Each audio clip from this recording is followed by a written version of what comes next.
आणि हा तर ट्रेलर आहे ते म्हणताय. पिक्चर अभी बाकी आहे. हा पहिला लॉट आहे. आता पहिला लॉट किती आहे तो तुम्ही बघितलाय. आता दुसऱ्या लॉट मध्ये सुपडा साफ होईल आणि पूर्णपणे तिथं शिवसेनेचा भगवा डौलाने फडकेल.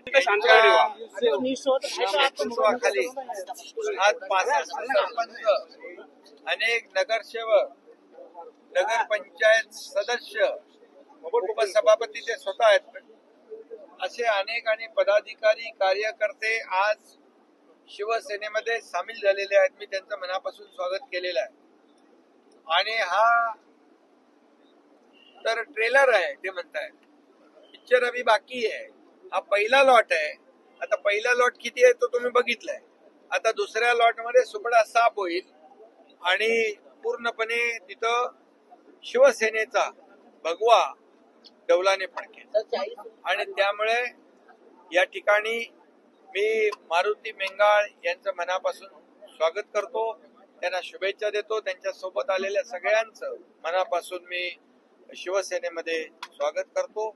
आणि जो विश्वास त्यांनी दाखवलाय, त्यांना जे काही विकास तिथली कामं ज्या विश्वासाने ते शिवसेनेमध्ये प्रवेश केलाय, तो विश्वास सार्थ करण्याचं काम शिवसेना करेल.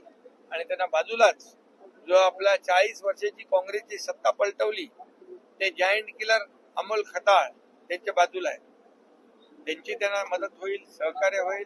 आमचे डॉक्टर जे.बी. भोर आहेत, त्यांचे मार्गदर्शन सातत्याने त्यांना मिळेल.